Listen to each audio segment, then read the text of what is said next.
Hello, we're here at the Seattle Antiquarian Book Fair. The date is October 12th, 2008. My name is Taylor Bowie, and I'm speaking with a bookseller from San Francisco named John Windle, a well-known person in our trade. Hello, John. Hello, Taylor. First of all, as we get started, tell us a little bit about your background and your family, where you were born, something about your schooling.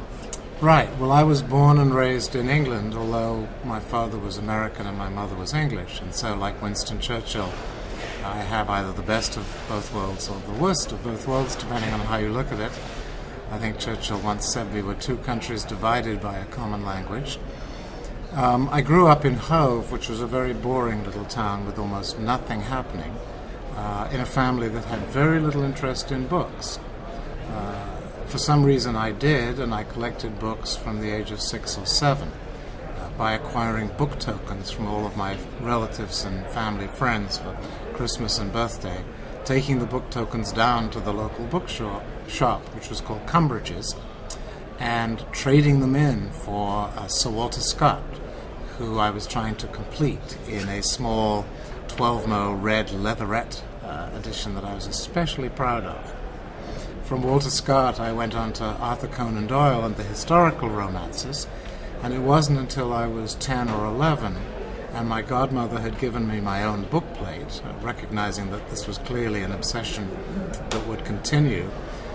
She was a friend of Francis Mennell, the proprietor of the Nonesuch Press, and so they printed a magnificent bookplate for me that said, Ex Libris John Richard Windle, in beautiful Castella caps with printer's flowers all the way around it. Do you still have any of those book plates? You know, the irony is, Taylor, that at the time I probably had certainly several hundred books in my collection, every one of which had my bookplate in. And included in that collection was my collection of books on cricket, since I lived about 100 yards from the Sussex County cricket grounds, and I would go over every morning from the beginning of the season and stay there until dark. And many of the players would wander in and out, and I would get them to sign their books. An early collector. And I would put my bookplate in every one of those books. And to give you a reason why I have become a bookseller and surrounded myself with thousands and thousands of books ever since, I came back from the horrendous boarding school that I was bundled off to at an early age one summer to find that my mother had redecorated my sister's room and my room in Danish modern and had given all the books to the boys' club. From that day, that grim day in about 1957 to today, I have never found a book with my bookplate in it. That is extraordinary. It's heartbreaking. And very disappointing. Well, I hope whoever is watching this video, whenever they see it, will keep that in mind and see if we can turn some of them up. That would be great. Well, you touched a little on your horrendous boarding school experience. What about the rest of your early days of education? Well, I was very lucky in the sense that I was born with a natural ability to be good at exams. I'm not a particularly smart or outstandingly intelligent person, but I have an ability to pass an exam in my sleep, and so I had pretty much finished all my exams by the time I was 16 and had already decided that I didn't want to go to Oxford or Cambridge, which my parents were insisting on. And instead I went to university in France, at the University of Poitiers in Tours, where I studied because I really wanted to read Camus and Sartre and smoke Gauloise and hang out with French women and drink café, au lait and all that sort of thing. And then I came back from there and went to the University of Sussex, where I studied with David Deutsches and a man called Cruikshank, who was a personal friend of Camus and Sartre's and so forth, and studied English and European literature. And of course by then I was writing deeply pessimistic poetry and tragic short plays in the Sartrean style, which I failed to find a publisher for, so I bought my own printing press, an Adana table press, 2 fonts of type and some handmade paper from a little place in London on Bleeding Heart Yard, and printed my own books. That was the only way I could get them printed, as was true of many a young writer much better than me. But that's how it started. Now, Do I detect that perhaps this somehow led you into interest in the book trade itself? Not at all. I had no interest in the really? book trade, and I didn't know anything about it. And what happened was that I was printing my little books, and my very first job, and only job outside of the book trade, was the job that got me to London, working for an insurance company. And I moved to London with my best friend from university, and we shared a flat. And at the end of the little street that we lived on in Islington, right near the Angel Islington, there was a bookshop, a new bookshop, and it was run by a lovely man called Hugh Crace, who was an old Etonian, very proper, good chap. And I wandered in one day and said, Hugh, I absolutely hate this insurance nonsense. I've been doing it for 4 weeks now and I can't stand it. Can I work for you? And he said, no.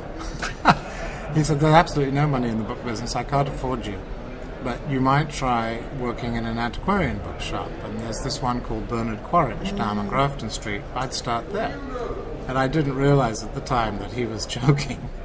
The chances of getting a job at Bernard Quaritch, which was undoubtedly the greatest rare book shop in the world at the time, was so slim that nobody would even bother to go and try and get a job there. And what year are we talking about? We're talking 1967. 1967. And so I went down to Quaritch. I rang up and I got somebody on the phone and they put me through to the managing director, a man named Ted Dring. And his father had been the managing director before him, and they had basically run the place for the Quaritch family, which then became the Quaritch Wales family. I called up, made an appointment, went down, and marched in my typical sort of British public school boy way, told the nice man in the shirt sleeves who was putting books in the window, "Excuse me, sir, I'm here to see the managing director." He said, "Oh, that would be me." That must have given you an interesting insight into the book trade right there, to have the managing director working in the window, arranging That's the right, window putting display. books in the window in his shirt sleeves. And he was a terribly nice man. And he took me upstairs and interviewed me for a good 45 seconds. Basically, he said, "Do you want a job?" And I said, "Yes." And he said, "Well, you can work for a year, and if it works out, we'll start paying you." And I said, "Oh, right you are." And I didn't really get the concept until, I had worked there for a while, and I realized that indeed I wasn't going to be paid for the first year.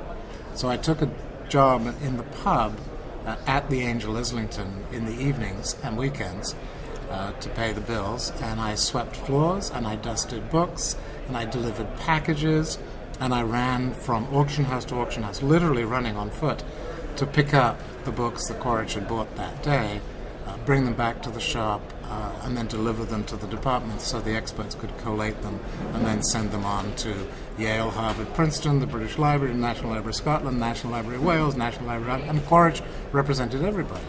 And we were buying hundreds of books a day, all over London. And my job was basically to run around, pick them up, get them back to queues, dust them, clean them, deliver them. One of my fondest experiences was a wonderful, wonderful collector called Ehrman, the Ehrman collection.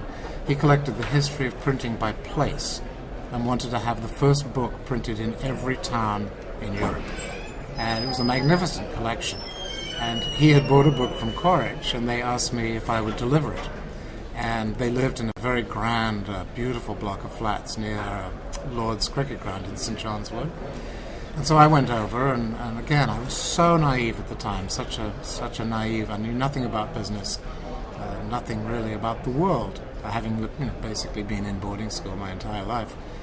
And so I rushed over and on the bus, and I rang the doorbell, and Mrs. Ehrman came to the door, and I handed her the book, and I said, "This is the book for the Ehrman collection, and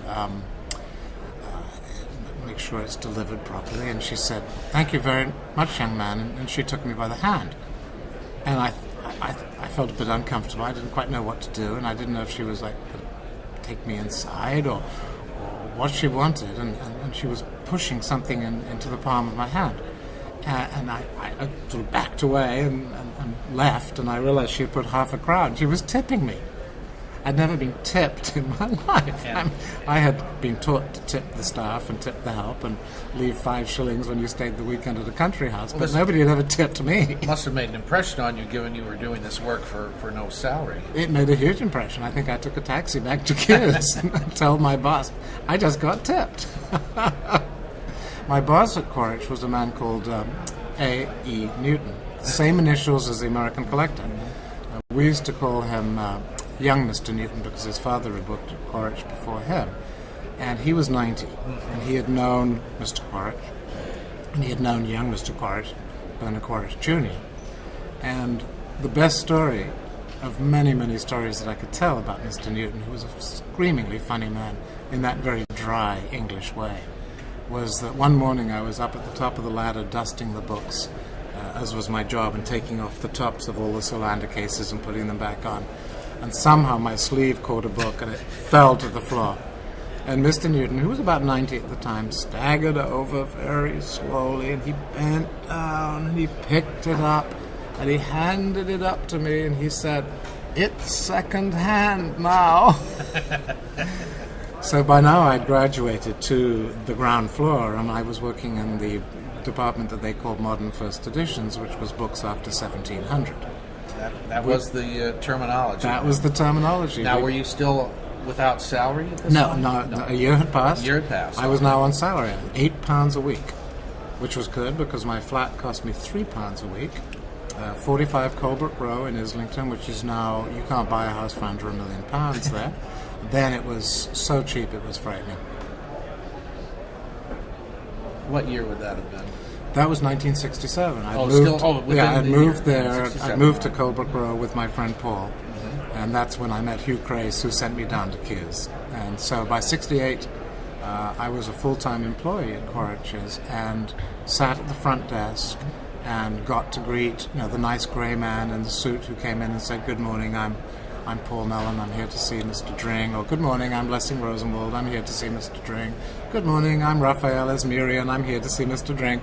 All the great collectors of the world high-powered collectors came to Kews, and I met them all. How long did you stay with Quaritch? I stayed with Quaritch until 1970, and the reason I left was twofold. Firstly, I had met an American girl and married her, much too young, but it seemed like a good idea at the time. Usually does. And we decided to move back to America because she was not enjoying living in London that much. The other reason really was that I didn't see a future. My name didn't begin with a Q, and I looked at my immediate boss, who was under Mr. Newton, a man called Ian Hustwick, who was in his 40s when I was in my 20s, and I looked at what he was earning and how he was living, and I thought, do I really want to wait another 20 or 30 years to be like him? And I thought, no, I don't think so. Would you say that it would be fair to compare the English and American book-selling world and say that they're then and maybe even now is kind of a class consciousness, generational thing in the English book trade that we don't have here? Absolutely. It always was. And indeed, in the ABA, the English Booksellers Association, there was quite overt sort of class, not warfare, but class discrimination, you might call it, where, a nice old Etonian who'd been to Eton and Oxford and ran a little book business would get into the ABA at once, whereas perhaps a chap who was a runner and decided to start his own business, coming up by his own bootstraps, would have to join one of the other associations like the PBFA or something. And that, in your circumstance, would have described you. Absolutely. I fell betwixt and between, and I wasn't fish or fowl. When you moved to the United States, where did you settle? Well, I was invited to come to the United States by David McGee, the great San Francisco bookseller and Englishman, who famously, when he walked into bookshops and people asked him what he was looking for, would say, "I've no idea, but I'll know it when I see it." And he said to me one day, he was prowling around Quaritch's, and he said to me one day, it would be a really good idea if you came and worked for me in San Francisco. And I thought, well, that sounds good, and my wife and I decided to move to America anyway. So we moved to San Francisco, and we went down to see the nice Mr. McGee and his wife Dorothy, and they had martinis and cigarettes and a nice lunch, and we all got very drunk, and then he explained that he had just sold all his books to Brigham Young and really didn't have a job, but we could live upstairs until we found our feet, and there was that nice Mr. Howell down at John Howell Books, and he had lots of employees. Go down and talk to him. So we had a long, boozy lunch, and we went down to see Mr. Howell in the afternoon. And by sheer luck, just like the day I walked into Quaritch and they were looking for somebody to sweep floors, I walked into Howell's, and his chief cataloger had just told him that she was pregnant and going to leave to have her baby, and he needed a cataloger. I walked in, and coming from a background of Quaritch and knowing all the great collectors, and I'd met Howell a couple of times, he hired me on the spot. The funny thing was, he hired me, and his sidekick was this wonderful woman called Sally Zeiser, and she actually ran the shop. And he called out, he said, "Sally, we're hiring this young man. Put him on the payroll." And so I walked over to see Sally, and she said, "How much would you like me to put you down for on salary?" And I said the biggest number I could think of. I said, "Well, I really need $375 a month." And she said, "Well, I think we can do that, so consider yourself hired." And so I went back to David McGee's shop, where Joy and I were living at the time, and said, "I've got a job, it's great, $375 a month." And she said, "That's fantastic." And we went out and we found this beautiful apartment on California Street, a tiny little one-bedroom apartment, and it was $375 a month. Interesting coincidence. So Joy went to work for a law firm, and that's how we survived. How long did you stay at the Howell firm? I worked for Howell from 71 to 74. So I was there 4 years, and I absolutely loved it. Warren was an extraordinary man. Not easy. No. He had, how shall I say, an imperiousness that was very off-putting to some people. It came from a deep insecurity. Absolutely. I've heard others say the same thing. Yeah. And it often was a bit of an act, too. It was an act. That he could turn off quite quickly. Yeah. And I would often be there late in the evening in the shop with him, and he would let his guard down, and he would tell me stories about trailing behind his father, carrying suitcases full of used Bibles, that his father would go around during the Depression giving talks on the history of the Bible, and Warren had to trail around behind him carrying these boxes full of Bibles that he could do the show and tell with the audience. Most people don't know that Warren Howell had to drop out of Stanford because his father couldn't pay the bills. Warren was very proud of having gone to Stanford, but he didn't tell many people that he didn't graduate. You're referring to John Howell, who was the founder of the... That's correct, John Warren's father. Mm-hmm. And in fact, Howell's was in such bad shape by 1940 that when Warren joined the Navy to do his bit for the World War II, he went to Bullock and Jones in Union Square to get his uniform, and they wouldn't give him credit. He couldn't get his uniform until he came up with the cash. And he told me that one night. He said it was the most embarrassing experience because he went to his father, and his father said, "I can't pay for your uniform."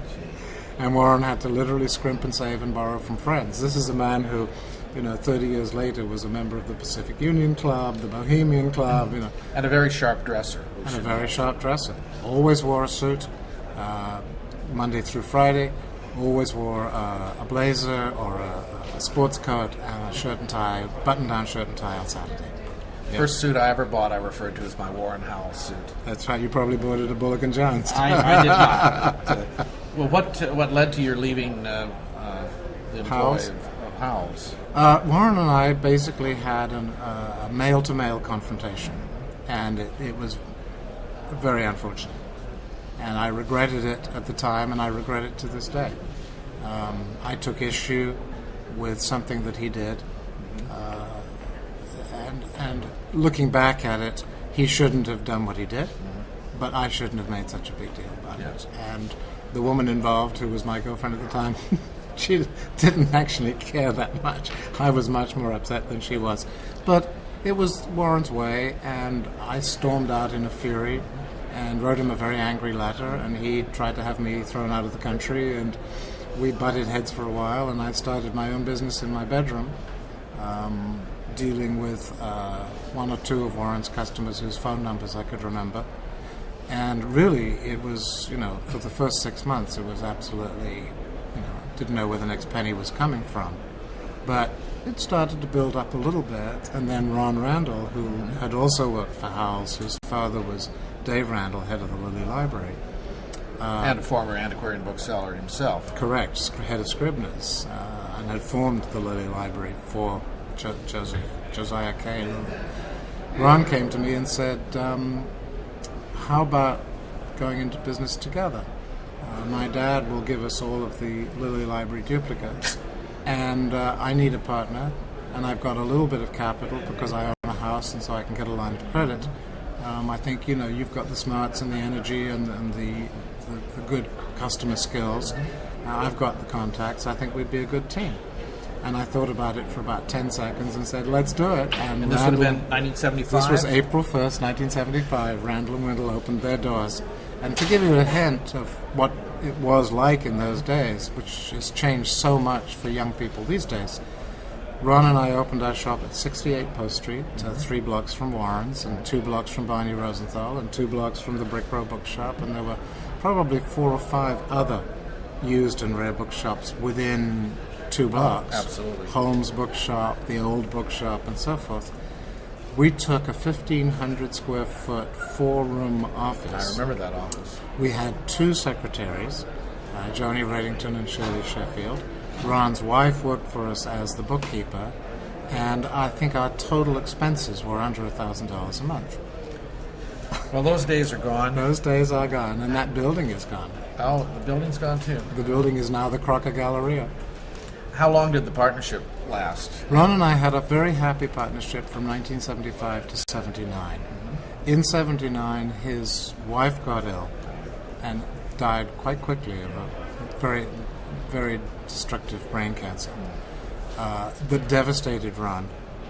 It made things difficult for our business because there were issues with her brother and other members of the family wanting some inheritance and so forth, and wanting an evaluation of the business. And it was at the same time that my wife decided that she needed to pursue other interests, and she also wanted a piece of the business. And so Ron and I basically closed the business. He went down to Santa Barbara and continued as Randall House and is still in business to this day. I took my share of the books, sold some, kept some, and decided to do 2 things that I'd always wanted to do. One was to publish a really beautiful book, which I did. Tell us a little about that. Well, it was The Grapes and Grapevines of California. The first color plate book printed in California, the first color plate book to show the California grape. We have a winner in our 12 o'clock drawings. Shall I wait?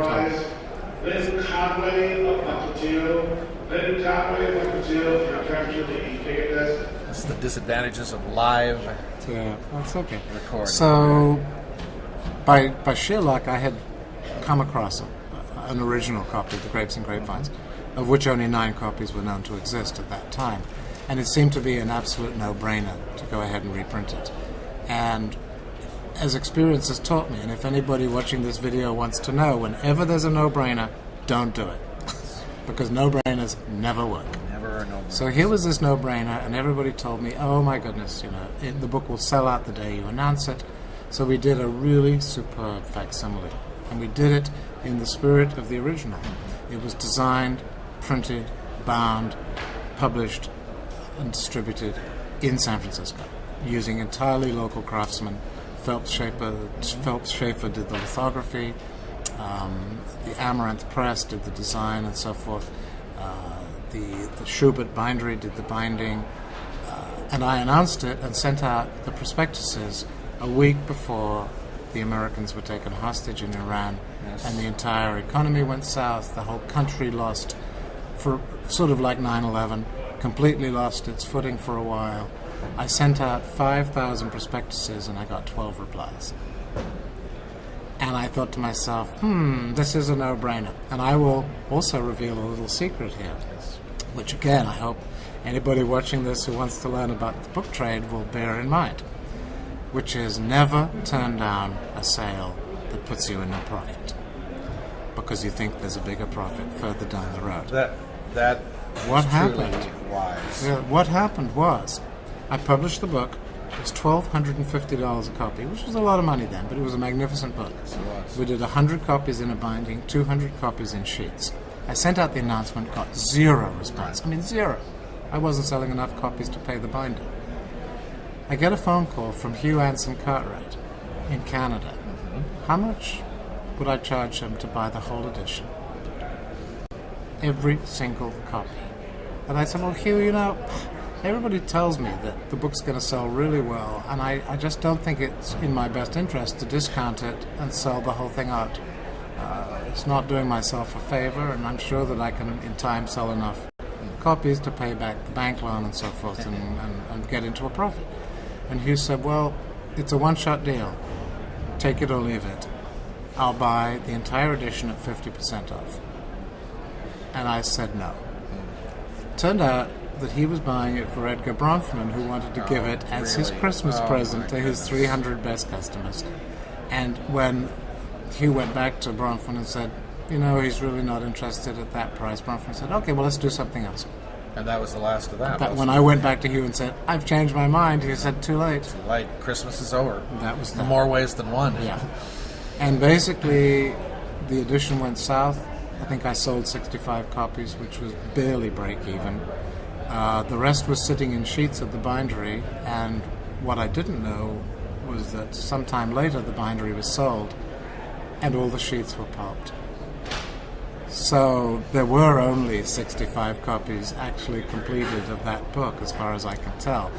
At the time, I was going through a divorce, as I think I mentioned, and some of my records got lost, and so I don't know exactly, but it was about 65 copies. Well, there are lessons to be learned there. Many. I'm hoping that's going to be the saddest part. We're going to move along now in our story. The happy part of that is that copies come up at auction now and make $3,000, $4,000, $5,000, and people are always asking me if I have a copy. So the book has survived. Your faith in it was ultimately justified. Yes. How you've been on your own then in the trade since, what was the year again? Well, I went into business for myself in 1974. So it's been 34 years and 41 years in the trade total. I did 7 years of apprenticeship. Certainly the biggest change in our trade has been the advent of the internet. Was that a comfortable thing for you to move into that world, or did you initially resist it? Or? Not at all. I'm what I think is called an early adopter. I love to buy technology the moment it comes out. I bought a Mac in '86. I like to tell the story that in 1986 I bought a Mac. I think it cost me $1,500. I bought some software from Microsoft that I think cost $1,000. I bought FileMaker 1 because Bill Daly had told me that was a really good thing to have for a database. And if I had put that money into Microsoft stock or into Apple stock or into FileMaker stock, I wouldn't be working for a living. Well, I was going to say, we might not be sitting here today having right. this discussion. So it goes along with the Nike shoes that I bought to run in instead of buying Nike stock. What would you say to someone wanting to enter the antiquarian book trade today? I would say follow your dream, follow your passion, and have faith that if you do it wholeheartedly, the trade and the collecting and the institutional world will support you. There's always room for somebody who fervently believes in what they're doing and is willing to take a risk, give it their best shot, learn from experience, and not want instant success, because there's no such thing as instant success. It's like there's no such thing as a no-brainer. That's right. Eloquently. Yeah, that's what I would say. But I would say that if you have a passion for books and you really, really want to do it, you will succeed. Here we are in 2008. We're just going through what may be a great financial crisis in the world markets. What do you see as the future of the book trade? Where do you see our trade heading? I think I see it heading where I've always seen it heading, which is it only gets better. And Terry Bellinger once, a long time ago, gave a talk in San Francisco. And at that talk he said, rare books are like horses. When the horse was just a useful animal, it wasn't worth very much. And when used books were just used books, they weren't worth very much. But as they became more and more refined, they became more and more expensive and more desirable. And more people actually wanted to own one. And so although the horse today is an almost useless creature, except for the very rich to play with as a toy to race and so forth, similarly, the very rare books of today, they have no intrinsic value. You can't swap them for a pint of bread and a pint of milk and a loaf of bread, but you can find, and there are always collectors looking for the great rarities, the important pieces of literature, of illustration, of book binding, of all the different book arts. A healthy future then for the book trade and for the book? Oh, absolutely. Absolutely. I have unbounded confidence in this trade. I started with nothing. I suspect I will end with nothing but a pile of books. And it's been a very happy ride the whole way along, and I wouldn't have had it go any other way. Thank you, John. Thank very you, Taylor. much. It's my pleasure. It's been wonderful to hear your stories. Thank you.